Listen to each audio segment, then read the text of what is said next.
Mari sama-sama kita awali kajian kita dengan memuji Allah dan bersyukur kepadanya. Alhamdulillah, pada malam hari ini rahmat dan karunia Allah luar biasa yang kita rasakan. Termasuk diantaranya adalah hujan yang diturunkan oleh Allah. Hujan itu adalah nikmat, maka jangan sampai ada kata-kata yang menunjukkan bahwa kita tidak setuju dengan nikmat yang diturunkan. Kadang bawa jawab baju turun hujan, turunlah hujan, padahal nikmat yang turun, angkat aja lah baju. Kadang baru sudah cuci mobil, bau kalu dia tak cucian, langsung hujan. Itu kan disesali, berarti kita menyesali turunnya nikmat. Sore ini, bahkan beberapa hari sebelumnya, kita diberikan nikmat itu oleh Allah, yang mungkin saja nikmat itu sangat dirindukan oleh orang-orang di luar sana. Diharap dalam sekali, 2 kali setahun. Kalau turun hujan langsung kalau di rumah orang menikmati hujan. Walau di hujan kan, bersyukurlah kepada Allah. Semua itu nikmat darinya. Mudah-mudahan hujan yang turun bisa menyegarkan badan kita, sebagaimana Al-Quran bisa menyegarkan jiwa kita. Karena Al-Quran diibaratkan dalam air yang diturunkan dari langit. Jadi air menyuburkan bumi, Al-Quran menyuburkan jiwa-jiwa yang terasa. Mudah-mudahan kita senantiasa dimudahkan oleh Allah untuk berkata. Apalagi setelah bulan Ramadan, bulan Al-Quran, yang semua itu sudah pasti akan menyejukkan jiwa kita. Bersyukurlah sekali lagi kepada Allah ketika kita bisa maksimal kemarin selama bulan Ramadan. Tapi ada satu sisi yang jangan pernah dilupakan. Selalulah mengkhawatirkan apakah ibadah itu Allah terima atau tidak. Apakah kebaikan-kebaikan yang kita laksanakan itu kira-kira diterima atau tidak oleh Allah. Harus selalu ada kekhawatiran, ketakutan dalam hati kita. Jangan-jangan Allah tidak terima. Maka memohonlah, berdoalah kepada Allah supaya semua amal soleh kita diterima dan benar-benar menjadi kebaikan yang memperpanjang catatan amalan kebaikan kita. Alhamdulillah, sebagai umat Nabi Muhammad Sallallahu Alaihi Wasallam, maka tak pantas pula rasanya kita tidak banyak-banyak berselawat. Tapi yang paling pantas adalah memperbanyak doa untuk dia yang sangat kita cintai. Doa yang paling cepat dikabulkan oleh Allah itu adalah salawat itu. Karena kita mendoakan orang yang paling dicintainya. Rasul orang yang paling dicintai oleh Allah. Ketika kita mendoakannya, maka cepat-cepat Allah akan mengabulkan. Dan ketika kita memperbanyak doa untuk dia berselawat, Allah balas pula dengan selawat untuk kita. Man salla alaihi salatan sallallahu alaihi biha asyra. Siapa berselawat sekali untuk saya, maka Allah berselawat untuknya sebanyak 10 kali. Alhamdulillah, mudah-mudahan kita semakin dicintai oleh Allah, kita semakin mencintai Rasul, dan kita semakin dicintai oleh Allah Subhanahu wa Ta'ala. Cinta melahirkan cinta. Cinta kita kepada Nabi melahirkan cinta Allah kepada kita. Bahkan ketika cintai Nabi, yang kita dapat cinta tulus keampunan. Allah fattabi'uni yuhibbukumullah. Jika kalian mencintai saya, jika kalian mencintai Allah, maka ikutilah saya. maka Allah mencintai kalian dan mengampuni. Jadi cinta kita melahirkan cinta dan keampunan. Nah, itu semua bisa kita dapatkan, dan mudah-mudahan di akhirat kelak Allah izinkan kita untuk mendapatkan syafaat dan pertolongan dari beliau. Amin, amin ya rabbal alamin. Ikhwati fillah, ma'asyiral hadirin wal hadirat rahimani Allah wa iyyakum. Setelah kita istirahat sejenak, sekarang kita mulai kembali kajian Syama'il al-Muhammadiyah. Kita sudah masuk sekarang pada bab yang ke-6, bab maja'a fi khidabi Rasulullah sallallahu alaihi wasallam. Bab yang berkaitan dengan riwayat-riwayat yang berkaitan dengan khidabi Rasulullah sallallahu alaihi wasallam. Khidabi Rasulullah itu artinya adalah apakah Nabi itu mewarnai rambut atau jenggotnya yang berwarna putih atau tidak? Kalau beliau tidak diwarnai, atau rambut uban bolehkah diwarnai? Apakah Nabi melakukan itu? Nah, inilah hadis-hadisnya. Ini beberapa riwayat yang berkaitan dengan itu. Hadis yang pertama,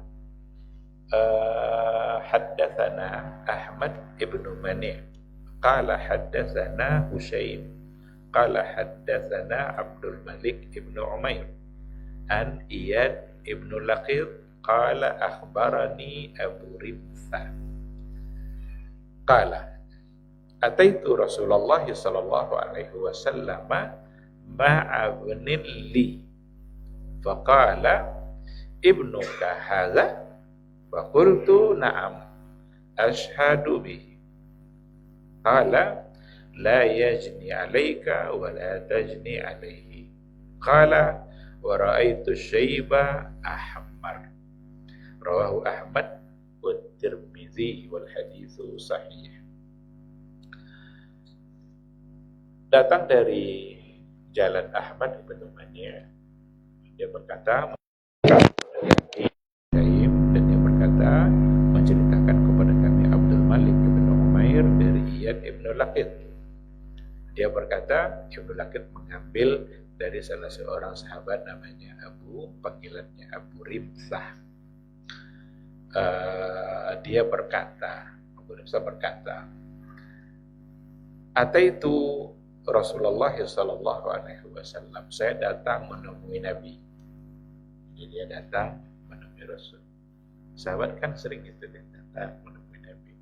Kadang-kadang kalau sudah lama tak jumpa Nabi, datang ya. Kadang ketemu di masjid, kadang ketemu bersama sahabat yang lain. Ini Abu Rimsah mengatakan, ataitu Rasulullah sallallahu alaihi wasallam ma'abnin li, saya bersama anak saya. Jadi Ibnu Rimsah datang bersama anaknya. Di sahabat dulu nama jalan jaya. Boleh kalau itu suci Nabi. Ini salah satu contoh Abu Rimsah. Faqala, Rasul berkata kepada Abu Rimsah, Ibnu Kahazah, apakah ini anak kamu? Faqultu na'am. Kata Abu Rimsah, saya jawab, iya. Ashhadu bi, saya bersaksi kalau ini adalah anak saya. Nah, dulu dado akta kelahiran. Kalau sekarang iya anaknya akta kelahiran. Kalau dulu udah ashhadu bi, saya meyakini, saya bersaksi kalau ini adalah anak saya. Qala, lalu Nabi berkata, la yajni alaika wa la tajni alaihi. La yajni alaika dan la tajni alaihi di sini diberikan penafsirannya la tu'akhadhu bi dzambihi wa la yu'akhadhu bi dzambika. Engkau tidak akan disiksa karena dosa dia dan dia tidak pula akan disiksa karena dosa kamu.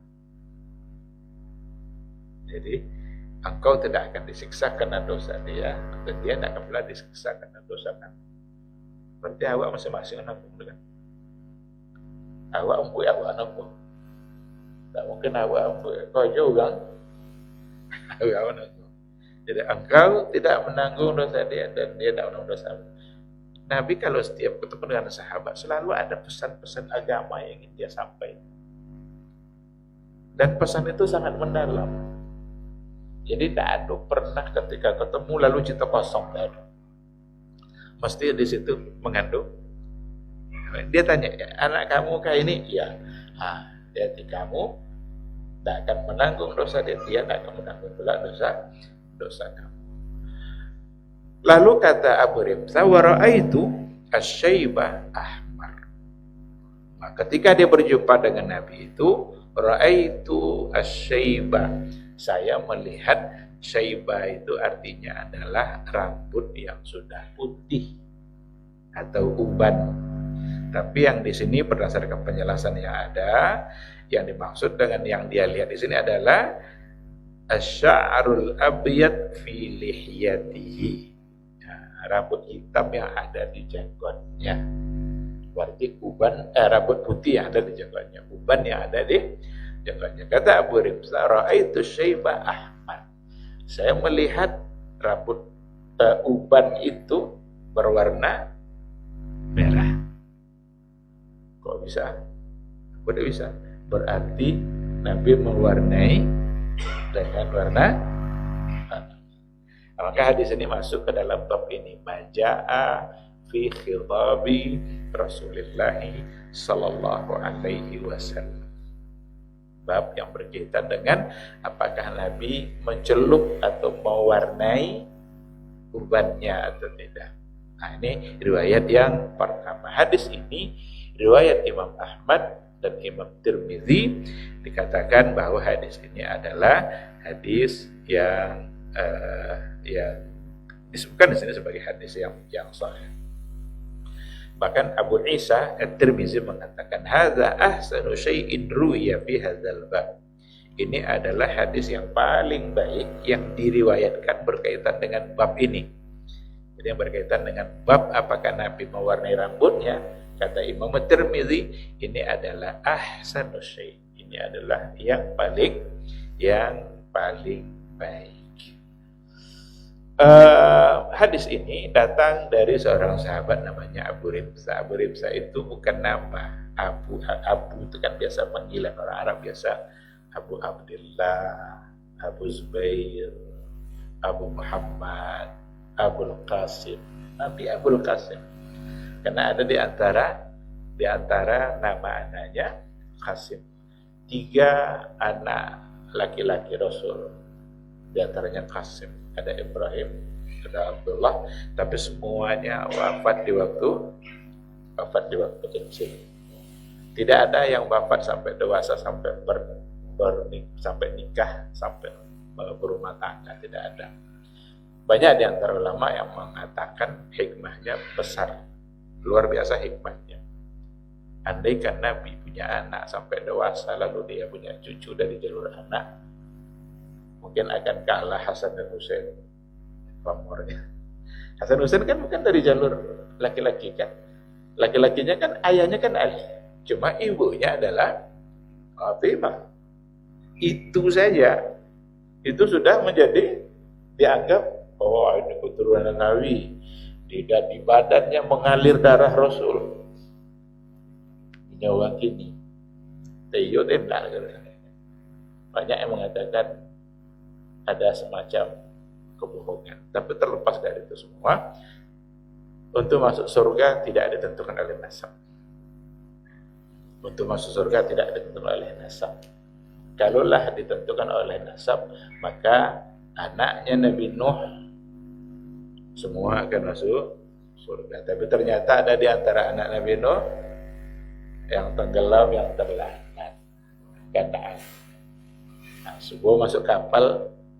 Namun sa'awi ila jabalin yang simuni minal ma. Kok banjir hanya nanya orang kata bukit tu. Pasan bukit dia lampu dia. Tak ada kan dipegang kan. Akhirnya dia hanyut. Maka perlu dipahami secara baik. Untuk mendapatkan surganya Allah, tidak bisa kita membanggakan anak keturunan. Asal anak kiai langsung kiai. Nah, asal anak ulama langsung jadi ulama. Nah, langsung lah masuk surga. Untuk mendapatkan surganya Allah, perlu mendapatkan ridha Allah. Untuk mendapatkan ridha Allah, bertakwalah kepada Allah. Taatilah aturan-aturan Allah, yang dilarangnya ditinggalkan, yang disuruh dilakukan, yang dianjurkan kerjakan, yang kalau kata Nabi jangan, maka jangan sekali-kali mendekati. Dengan cara itu, insya Allah kita akan mendapatkan ridhonya Allah. Maka Abu Rimsah namanya adalah Rifa'ah ibnu Yasribi At-Taimi. Rifa'ah ibnu Yasribi At-Taimi. Beliau inilah yang menjadi sumber utama dari hadis ini, karena dia menceritakan peristiwa dia bertemu dengan Nabi. Jadi dari hadis tadi saya kira sangat jelas dia mengatakan, saya datang menemui Rasulullah SAW. Dia tidak sendiri, tapi dia datang membawa anaknya. Dan ketika ketemu sama Nabi, Rasul bertanya, "Huwa ibnuka?" Ala sabilil ikhbar, fa'ajabahu sahabi na'am. Jadi Nabi minta klarifikasi, apakah ini anak kamu? Jawabannya dia bilang iya. I'tiraf annahu ibnu, itu satu bentuk pengakuan bahwa itu adalah anaknya. Jadi dulu kalau untuk menunjukkan pengakuan memang perlu kata asyhad, saya bersaksi, berarti saya benar-benar meyakini. Kalau dia sudah seperti itu, maka berarti akan diterima. Sama seperti kalau ada pada masa Nabi dulu, orang mengaku melihat hilal. Jadi kalau kan masuk Ramadan, tiba-tiba ada orang datang, "Ya Rasulullah, saya melihat hilal." Nabi tidak akan langsung terima. Nabi tanya, "Atashhadu an la ilaha illallah?" Apakah kamu bersaksi tidak ada Tuhan selain Allah? Apakah kamu bersaksi saya adalah Rasulullah? Kalau jawabannya iya, berarti seorang Muslim, maka dia pantas untuk diterima kesaksiannya. Karena seorang Muslim itu hukum asal dari seorang Muslim adalah amanah. Maka pada masa dulu orangnya amanah semua. Asal dia Muslim, maka kata-katanya diterima. Sama seperti ada Nabi sholat bersama sahabat, ada seorang duduk di belakang, duduk aja tidak ikut sayang. Selesai sholat, apa kata Nabi kepadanya? Muslimun anta? Apakah kamu Muslim? Kalau Muslim, tentu semayang malah kan? Kan tidak semayang. Makanya mereka, kamu Muslim tidak? Rasul bilang, dia bilang, iya, saya Muslim. Pun tidak semayang sama kami. Sallaitu fi rihali. Alah sudah ada semayang tadi Rasul di rumah, bodoh kami. Jadilah semayang di situ. Datang. Apa kata Rasul? Ini lagi-lagi ada selalu pesan-pesan agama, pesan-pesan akhirat yang disampaikan oleh. Kata Rasul begini, kalaulah betul sudah sholat, biarlah sholat sana, tapi kamu tetap boleh sholat di sini. Ikut aja sholat yang sudah di sini.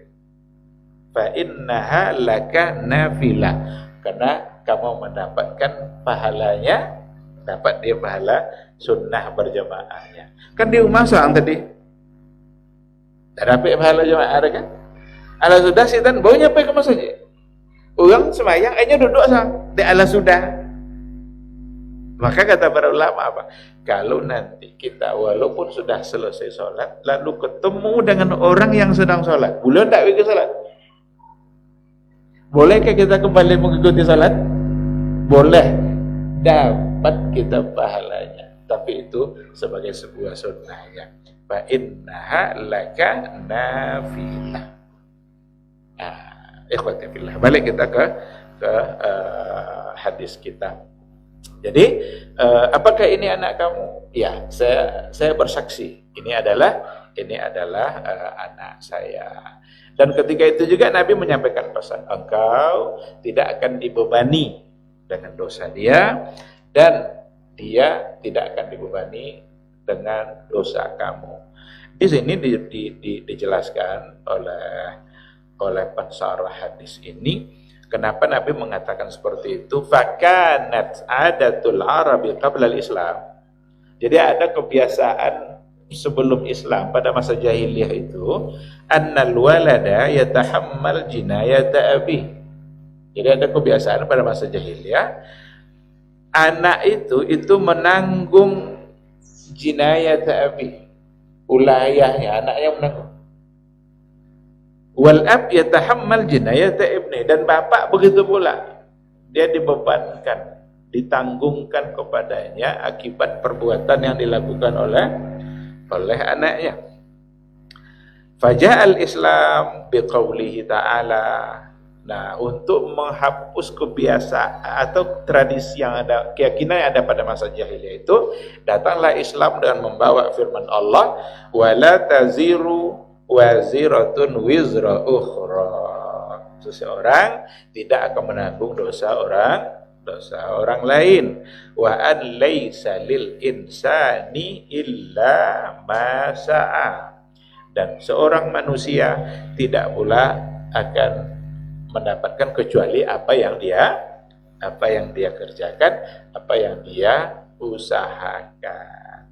Hadis ayat inilah yang dijadikan alasan oleh Imam Syafi'i untuk tidak ada cerita saling menghadiahkan pahala baca Quran oleh Imam Syafi'i. Walaupun terjadi perbedaan pendapat dengan para ulama, tapi dalam mazhab Syafi'i sebenarnya berdasarkan kepada ayat itu, wala taziru waziratun wizra ukhra, dan wa alaysa lil insani illa ma sa'a, manusia tidak mendapat kecuali apa yang dia usahakan, yang dia lakukan. Dia yang sholat, dia yang dapat pahala. Dia yang mencuri, dia pula yang menanggung akibatnya. Semua illa ma sa'a. Imam Syafi'i berdasarkan ayat ini, maka dia, pendapat beliau adalah untuk mengatakan tidak ada istilah ihda as-sawab, menghadiahkan pahala. Itu yang lain ada yang menyebut bisa, ada. Bahkan termasuk bisa dikiaskan sholat arba'in. Ada sholat arba'in kan? Selama berada di Madinah 40 hari. Ada yang sakit, tidak bisa pergi ke Masjid Nabawi, berarti kurang arba'in mereka. Tolong badalkan sholat dan muanya, boleh cukup arba'in dannya. Bisa? Dan itu ada terjadi. Nah, maka yang ada nasnya ikuti. Haji silakan, sedekah silakan, korban kemana? Ada yang kan korban bagian dari sedekah, berarti masuk kepada keumuman. Tapi yang tidak ada, yang tidak ada berarti lebih baik untuk tidak mengadakannya. Lebih baik kita berpegang pada yang dikatakan oleh Imam Syafi'i, wala taziru wizra ukhra wa laysa lil insani illa ma sa'a. Adapun yang ada nasnya, ada dalil, kita bisa mengikuti ulama yang lain karena memang dikuatkan oleh dalil yang ada. Oleh karena itu dalam hadis ini, la tajni alaihi wa la yajni alaika. Engkau tidak akan dibebankan apa yang menjadi dosa dia, sebagaimana dia juga tidak dibebankan kepada dia apa yang menjadi dosa kamu. Jadi terbantahkanlah tradisi atau keyakinan yang ada pada masa jahiliyah bahwa ada yang namanya dosa warisan umpamanya. Islam tidak mengenali adanya istilah dosa warisan. Islam tidak mengenali itu. Ketika anak dilahirkan, maka anak lahir dalam keadaan suci, dalam keadaan fitrah, tidak ada dosa sama sekali, dan dia tidak akan menanggung dosa orang tuanya. Yang berhubungan dengan babnya adalah pada bagian akhir. Wa ra'aitus syaiba, masuk. Wa ra'aitus syaiba ahmar. Nah, ini yang berhubungan dengan bab. Kata Abu Rimsa, saya melihat jenggot Nabi yang berwarna putih itu pada saat itu saya lihat berwarna merah. Dari hadis ini berarti apa hukum yang diambil? Boleh mewarnai rambut yang putih biar berubah tidak lagi putih. Cuma persoalannya dirubah kepada warna apa? Boleh tidak diubah ke warna hitam? Kalau kita tengok riwayat yang ada pertama ahmar, yang kedua ada riwayat mengatakan sufra. Sufra itu asfar, agak kekuning-kuningan. Kalau ahmar cenderung warna timah tuh, kabel dibuka kuli, nampak isi tembaga kan? Apa warna? Itulah yang warna. Kalau nampak kita ada orang tua yang agak seperti itu janggutnya, berarti dia mewarnainya dengan warna itu. Apa tidak boleh warna hitam?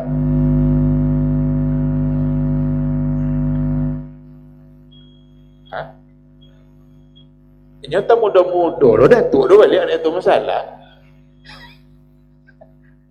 Hanya lah tua.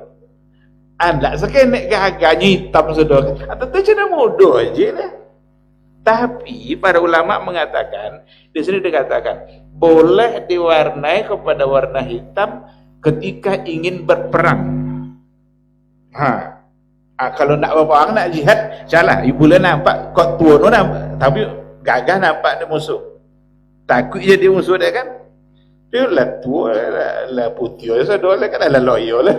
Heka amuis kena jatuh kan? Tapi dengan dirubah nampak gagahnya. Jadi boleh dirubah ke warna hitam fi halatil harbi. Kalau seandainya dalam keadaan ingin berperang.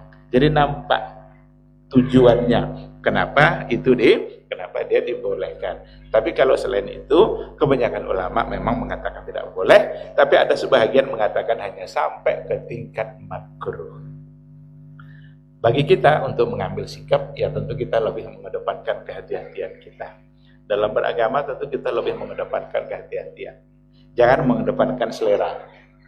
Ikut ndak nyinya, ikut beliau. Tapi cocoknya selera awak beliau aja lah nangnya, do lamanya bui manya itu tidak bisa.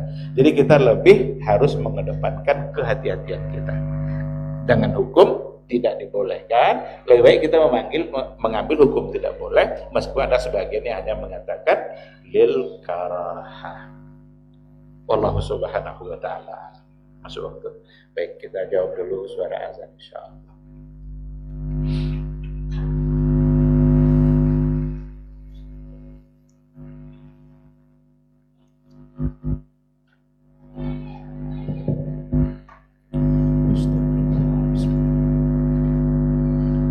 Allahu Akbar, Allahu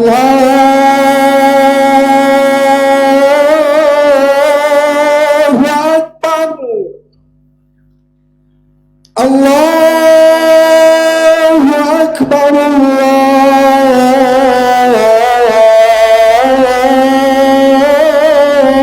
Akbar. Asyhadu an la ilaha illallah,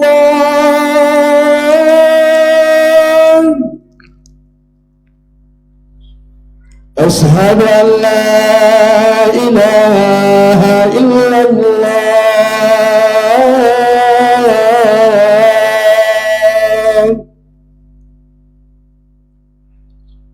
asyhadu anna Muhammadar Rasulullah,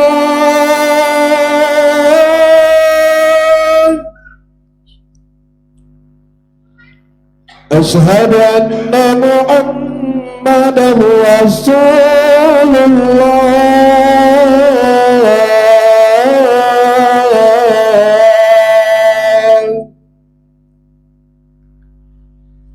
Hayya 'alas salat.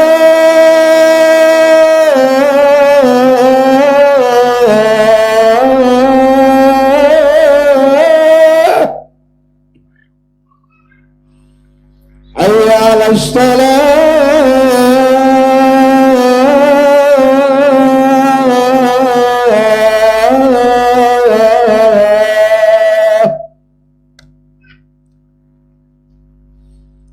حي على الفلاح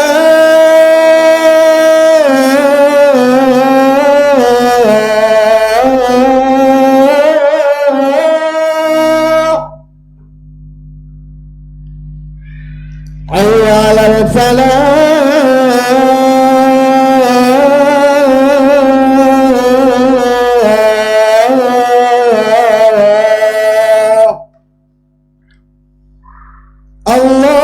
الله أكبر الله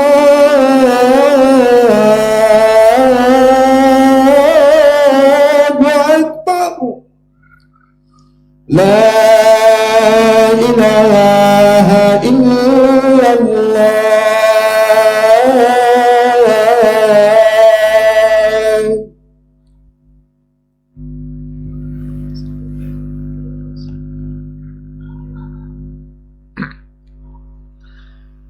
Bismillahirrahmanirrahim. Alhamdulillah wassalatu wassalamu ala Rasulillah wa ala alihi wa sahbihi wa mawala. Ikhwati fillah, ma'asyiral hadirin wal hadirat, rahimani Allahu wa iyyakum. Ma yustafadu minal hadis. Apa yang bisa diambil faedah dari hadis ini?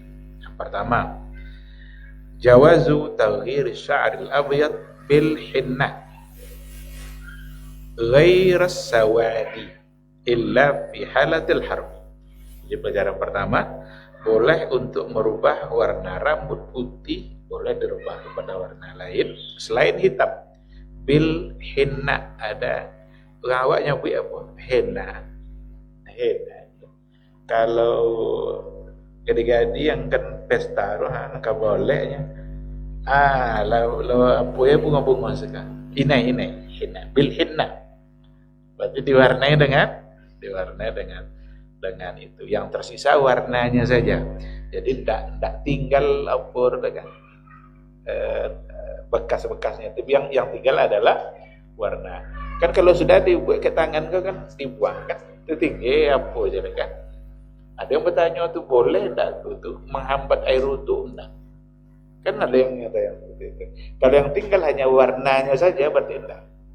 Maka dalam hadis yang lain setelah ini dikatakan ada Rasulullah SAW keluar dari rumahnya setelah dia mandi, dia usap-usap rambutnya itu, yabsah ra'sahu, untuk membuangkan bekas yang hina tadi itu. Sehingga yang tinggal adalah warnanya. Ya kalau Nabi melakukan berarti sesuatu yang dibolehkan. Tapi ghairu sawad, selain warna hitam, illa fi halatil harbi, kecuali dalam keadaan berperang. Kalau berperang jalan. Yang kedua, kullu insanin mas'ulun an jinayati. Semua manusia akan bertanggung jawab terhadap jinayah yang dia lakukan. Perbuatan dosa yang dia lakukan akan bertanggung jawab. Dia yang berbuat, maka dia yang bertanggung jawab. Di sini sebenarnya kalau kita bawa kepada kajian fikih, kalau dimaknai jinayah itu selain dari dosa di akhirat. Kan kalau jinayah itu kadang diartikan pidana. Berarti ada perbuatan-perbuatan yang harus bertanggung jawab.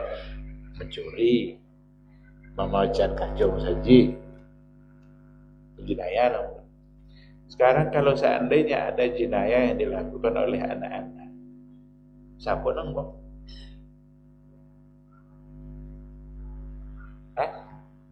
Siapa nanggung? Sekarang itu Nabi nyebut tadi. Berarti Nabi menekankan perkara ini berarti bukan untuk perkara dunia, tapi hubungannya dengan dosa. Maka ketika ada anak kecil yang melakukan kesalahan, ada dosa? Tidak ada. Tapi jika berhubungan dengan hak manusia, berarti bukan urusannya dengan dosa, tapi harus menyelesaikan hak ini, kembalikan haknya. Maka yang bertanggung jawab adalah ayahnya, orang tuanya. Melantia kacau boleh anak-anak umur 6 tahun. Atau main bola nya topi tu. Tu dak kan inyo biaya dia menginya kan dak ada kan. Jong aja ya. Pak kami kan apa biar orang. Apa aja aja itu aja. Sudah, ucaronya lah sen. Janya jawab. Kan sadar salahnya. Ya anak-anak ini orang kan. Nah, berarti jika berhubungan dengan hak sesama manusia, tidak urusan. Tapi ketika hubungannya hak dengan Allah, anak kecil tidak sholat, dosa. Nah, anak kecil puasa, berapa halo?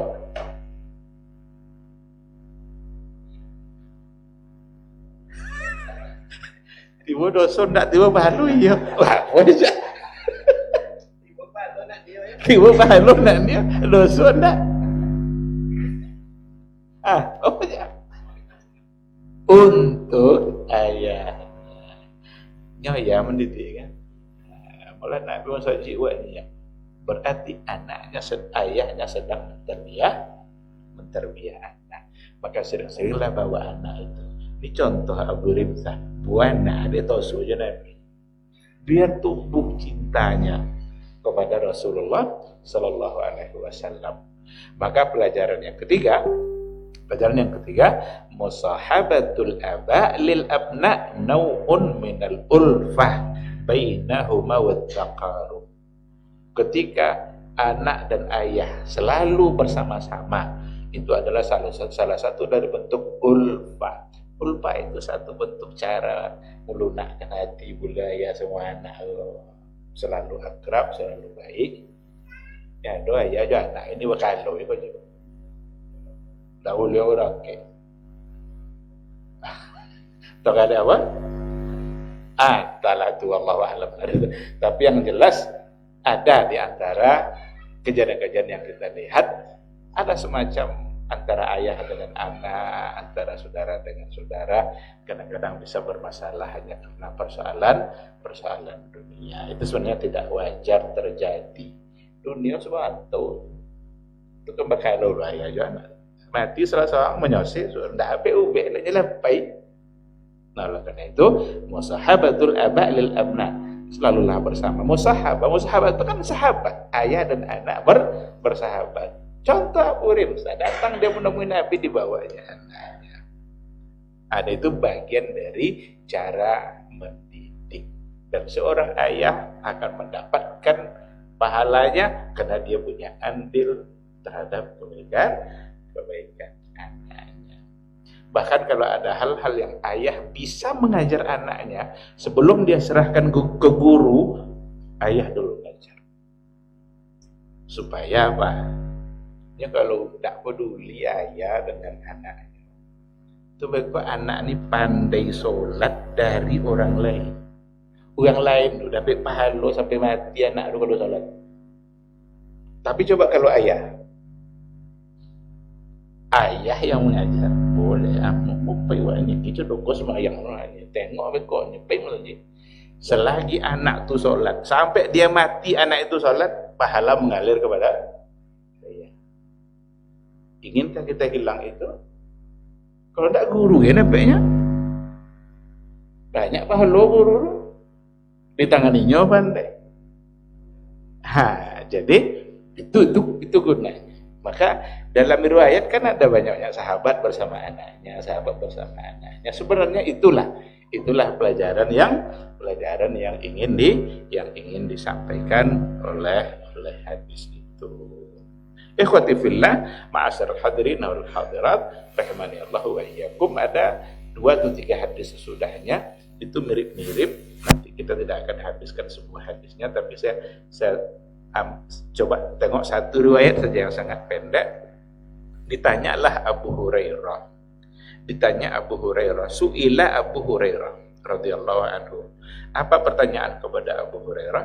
Hal khadaba Rasulullah sallallahu alaihi wasallam?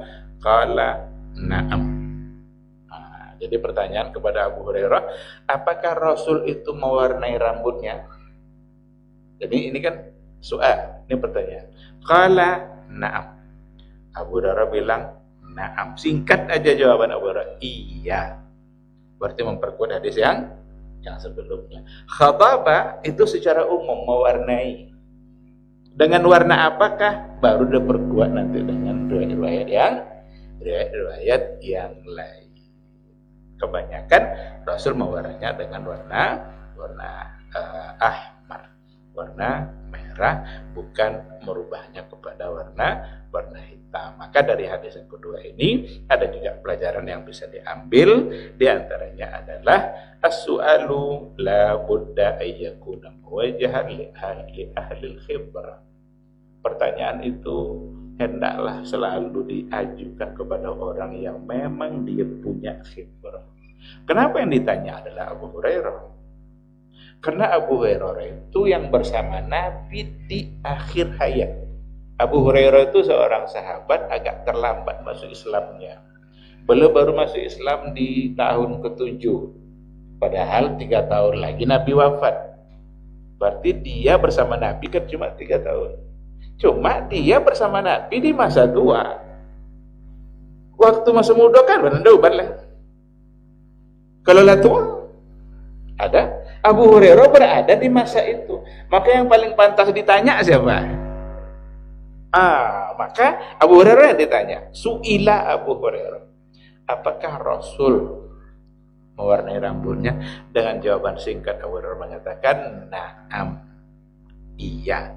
Jadi pertanyaan mestilah kita ajukan kepada ahlul khibrah, ahzul ma'lumati min manba'ihas sahih.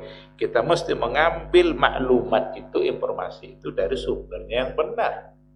Tak boleh kita asal-asalan dalam mengambil satu pengetahuan. Karena kalau kita mengambil satu pengetahuan dari sumber yang tidak valid, kita tidak akan mendapatkan informasi yang valid. Ambillah informasi dari sumbernya yang memang punya alasan yang kuat, yang memang bisa argumentasinya dipegang. Sekarang saya tanya, apakah Syiah itu sama dengan Sunni? Jawaban yang dapat dewa apa?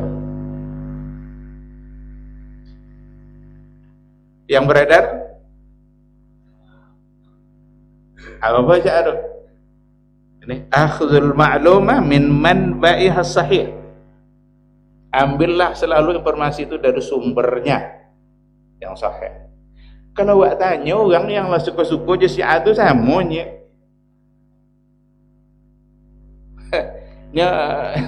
Nya sama apa ngai?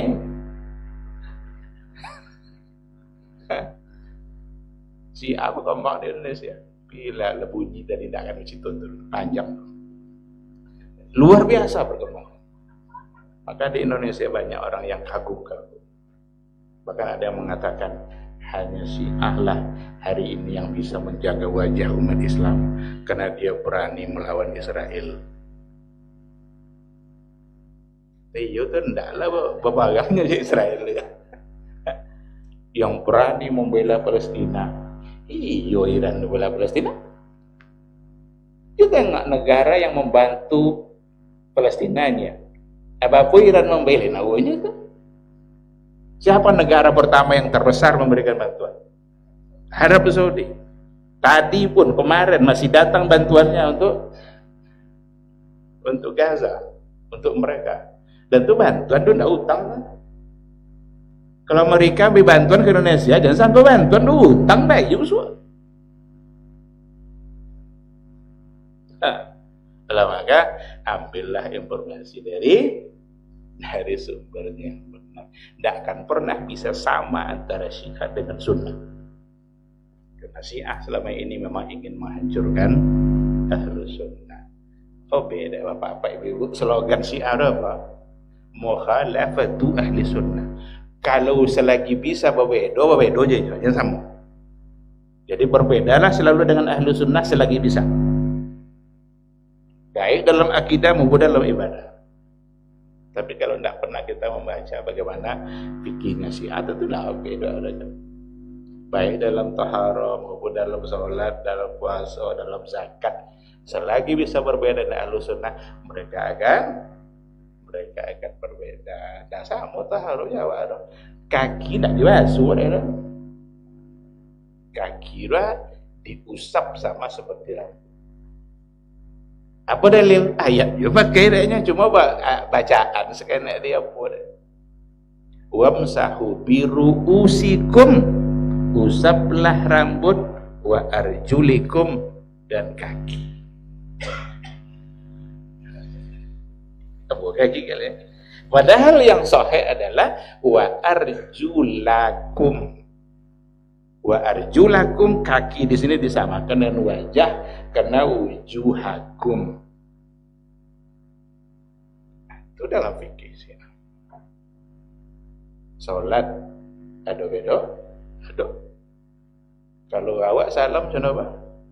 Assalamualaikum warahmatullahi wabarakatuh. Assalamualaikum warahmatullahi wabarakatuh. Kanan. Kok nampak orang salat? Itu salamnya tepuk paha 3 kali. Itu dipastikan sih. Tepuk pramuka aja paha 3 kali. Apa makna tepuk paha 3 kali? Tepuk pertama laknat untuk Abu Bakar, tepuk kedua laknat untuk Umar, tepuk ketiga laknat untuk Utsman. Ya khalifah saudara Rasul Ali nya. Maka khalifah yang 3 ini perampas-perampas kekuasaan dari Ali dan mereka kafir. Maka yang paling mudah mengafirkan itu adalah Syiah. Yang dituduh mudah mengafirkan?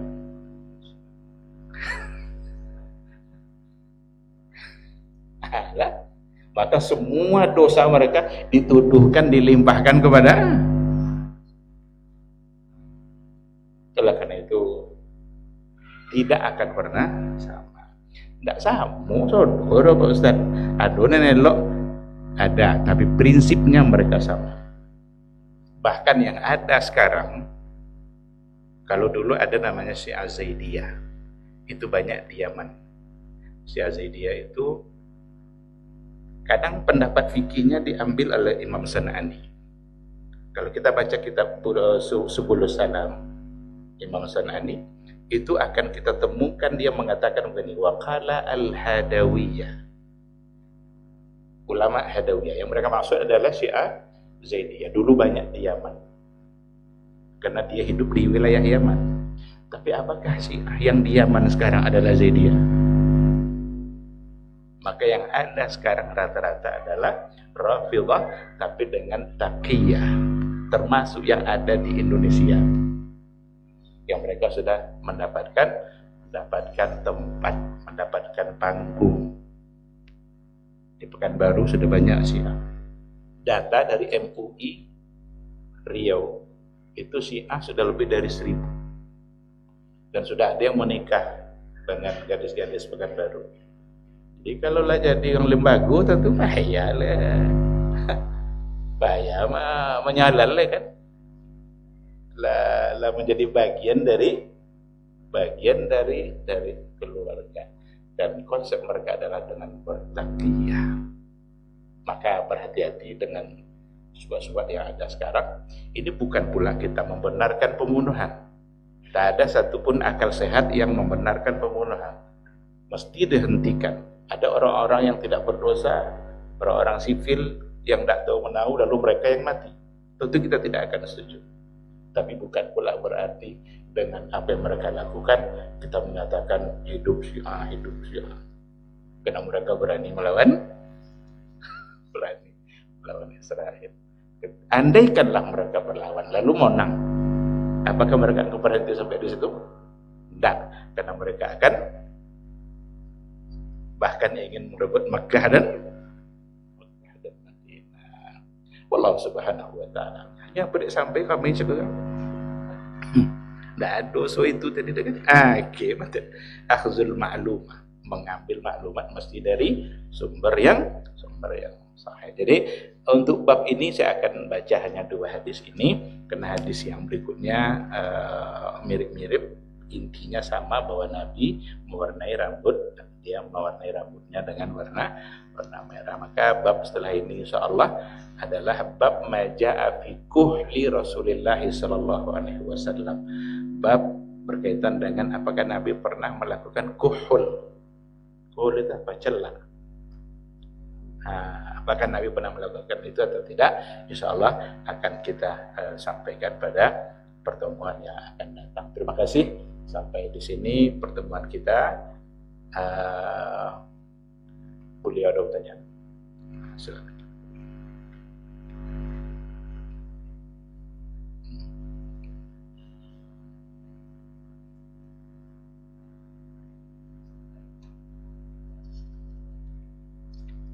Iya, ada pelajaran yang diambil di sini yang dibolehkan. Kebolehan itu kalau dalam persoalan rambut, jawazu talwini sya'ri bil hinna'i lirrijali wan nisa, untuk rambutnya dibolehkan untuk mewarnainya tadi baik bagi laki-laki maupun oleh perempuan, dan sama ghair al-launi al-aswad, selain daripada warna hitam. Ada faedah yang disebutkan di sini, yahrumu al-khidabu bil hinna'i aw ghairiha lil yadaini war rijlaini fi haqqir rijal wa yajuzu lin nisa. Kalau nanti di tangan dan di kaki itu tidak dibolehkan fi haqqir rijal wa yajuzu lin nisa, tapi boleh bagi perempuan,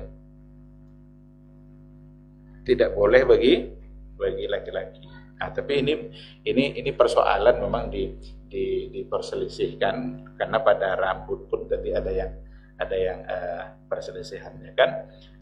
Kalau dalam kondisi yang berselisih seperti ini, ya barangkali mungkin kita, seperti yang saya katakan tadi, lebih baik kita mengedepankan kehati-hatian kita. Yang biasa dibunga-bungai jualnya itu kan biasanya perempuan. Apanya? Iya.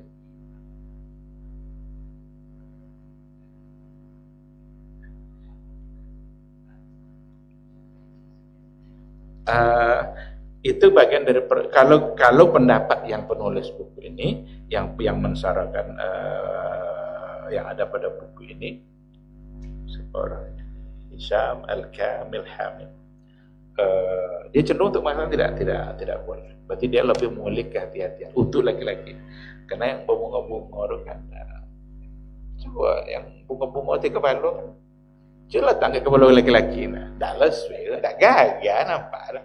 Kalau laki-laki bayi bunga tak gagal. Laki-laki itu lah tak sejatuh ke dah doa tu gagal. Tapi kalau bunga, ada yang hina itu kan rata-rata bunga kan. Maka penulis ini cenderung untuk mengatakan tidak dibolehkan, tapi kalau bagi perempuan dibolehkan. Mungkin akan lebih baik kita untuk bersikap seperti itu. Tapi sekali lagi itu bukan sebagai sebuah kesepakatan. Allah Subhanahu wa ta'ala a'lam.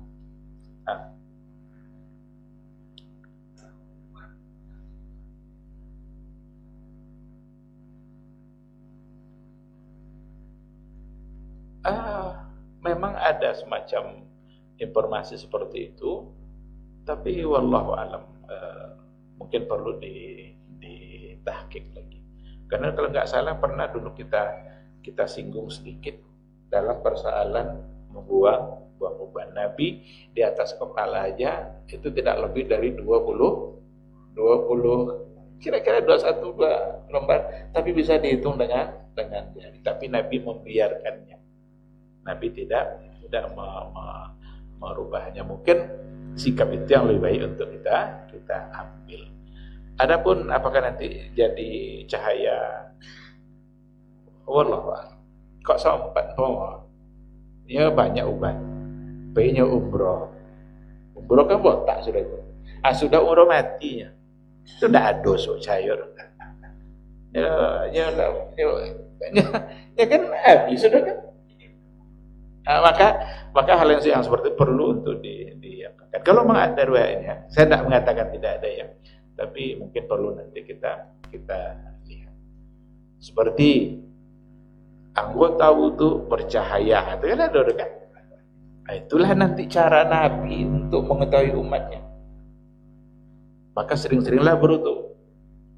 Wudu itulah yang akan membuat wajah menjadi cerah, dan nanti di akhirat cerahnya itulah, cahaya itulah kena bekas itu yang hurul muhajjalin. Itu kan joleh kan nampak pada nas. Bahkan ketika ada malaikat mengusir ke Nabi lah dan minum, dan Nabi nunggu nanti itu. Mudah-mudahan kita semua mendapatkan minuman dari Nabi. Ada yang diusirnya, yang musir malaikat. Nabi bilang, malaikat kenapa diusir? Itu kan umatku. Di mana Nabi tentu? Itu kan umatku. Karena bekas. Kata Rasul, kata malaikat, innaka la tadri ma ahdatsu ba'dak. Karena sesungguhnya engkau tak tahu apa yang mereka lakukan setelah kamu meninggal. Banyak ulah umat Nabi Muhammad setelah dia meninggal. Yang banyak ulah kau nak apa minum. Apa yang ulah tadi tu? Pertama, murtad. Murtad berarti meninggalkan. Yang kedua, ghayyarad din, merubah-rubah agama, ditambah dikurangi. Berarti tidak sesuai dengan daripada Nabi. Kalau yang kedua tadi. Dan Nabi mengetahui kalau itu umatnya adalah dari cahaya yang ada pada bekas tubuhnya. Wallahu subhanahu wa ta'ala. Baik, ikhwati fillah, ma'asal hadirin wal hadirat rahimakallahu wa iyyakum. Sampai di sini mungkin kajian.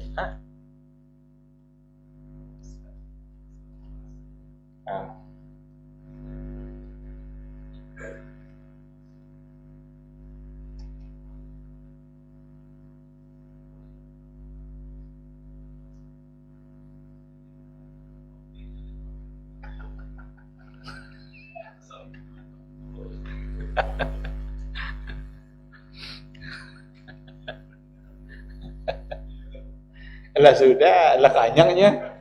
Tak terkanyang puasa je. Dia lah kanyang.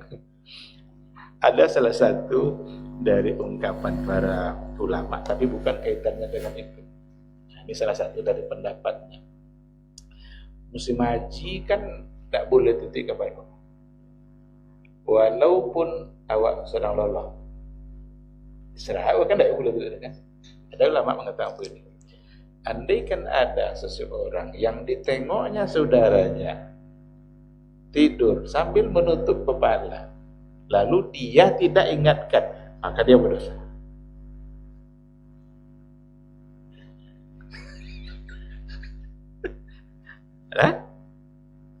Nyambung aja tadi kan? Nyala tak? Tu dah awak rumahnya puasa. Tu dah awak sampai lah. Ya kan yang Allah Ta'ala ambil minum lumayan. Nah, hadis kan itu kan, kalau ada yang makan karena lupa, teruskanlah puasanya.